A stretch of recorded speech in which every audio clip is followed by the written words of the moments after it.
In this video, we will go over a nursing case study. Since the new generation Nclex will implement a 6-layer clinical judgment model to prepare students for real-world medical scenarios, this case study is a great practice tool. All answers will be at the end of the video, so be sure to write them down as you go. Now let's begin. A 60-year-old male patient presents to the clinic with complaints of intermittent claudication in his left leg, especially after walking short distances. He also reports numbness and tingling in his toes. His medical history includes type 2 diabetes mellitus, hypertension, and smoking. On physical examination, his left lower extremity is cool to the touch with diminished pedal pulses. There is hair loss over the anterior tibial area, and his skin appears shiny and thin. Ankle brachial index, ABI, is 0.7. True or false? Peripheral vascular disease primarily affects the veins of the lower extremities. True or false? Smoking is a significant risk factor for developing peripheral vascular disease. True or false? An ankle brachial index, ABI, value below 0.9 is indicative of peripheral vascular disease. True or false? Patients with peripheral vascular disease should be encouraged to walk until the point of pain to promote circulation. Okay, now let's do some multiple choice questions, starting with the first question. What is the primary symptom of peripheral arterial disease? Is it A, edema in the lower extremities, B, intermittent claudication, C, fever and chills, or D, shortness of breath? Which diagnostic test is most commonly used to confirm peripheral vascular disease? Is it A, chest X-ray, B, Doppler ultrasound, C, electrocardiogram, or D, pulmonary function test? What is the most appropriate first-line treatment for intermittent claudication in PVD?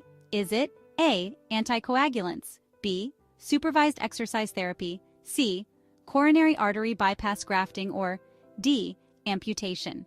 Which of the following lifestyle modifications is most beneficial for patients with PVD?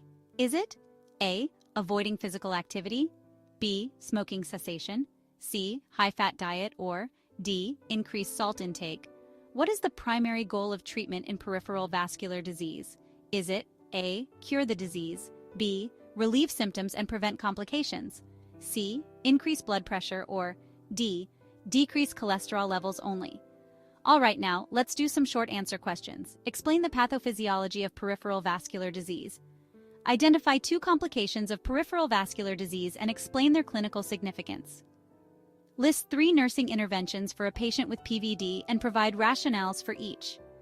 What are the key components of patient education for managing peripheral vascular disease? All right, now let's see what answers you got correct.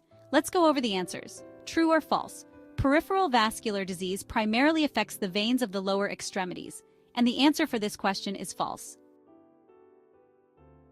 PVD primarily affects the arteries, although it can involve veins. True or false? Smoking is a significant risk factor for developing peripheral vascular disease, and the answer for this question is true. Smoking significantly contributes to the development of PVD by promoting atherosclerosis. True or false? An ankle brachial index, ABI, value below 0.9 is indicative of peripheral vascular disease, and the answer for this question is true. An ABI below 0.9 is consistent with PVD and indicates arterial insufficiency. True or false? Patients with peripheral vascular disease should be encouraged to walk until the point of pain to promote circulation, and the answer for this question is true.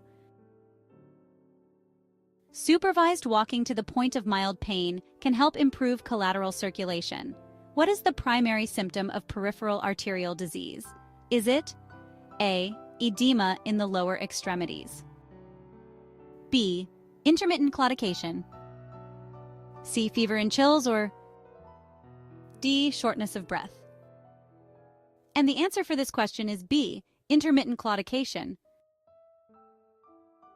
This is the hallmark symptom of peripheral arterial disease. Which diagnostic test is most commonly used to confirm peripheral vascular disease?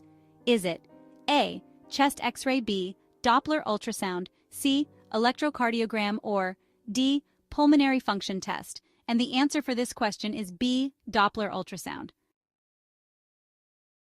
Doppler ultrasound is commonly used to assess blood flow and identify blockages.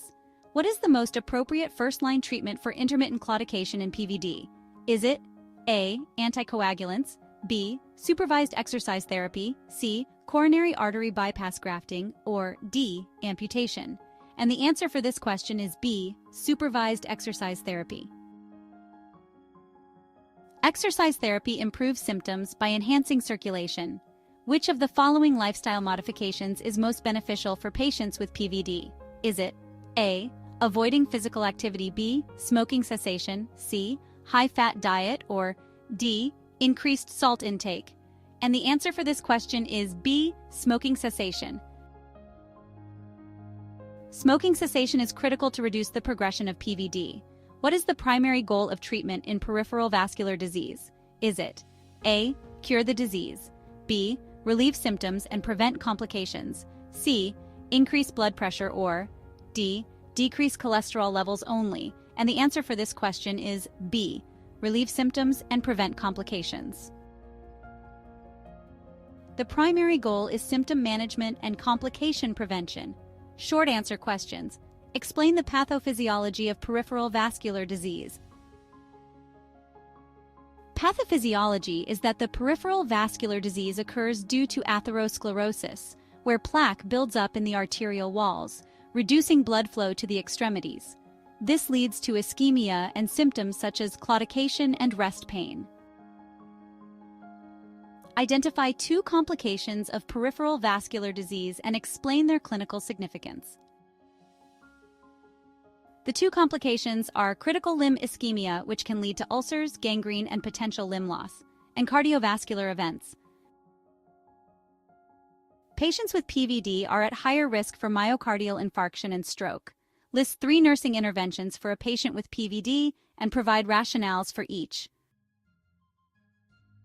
The 3 nursing interventions are: encourage smoking cessation, which reduces further arterial damage and improves overall prognosis; promote supervised walking programs, which enhances collateral circulation and reduces symptoms of claudication; and monitor skin integrity. Early detection of ulcers or injuries prevents infection and promotes healing.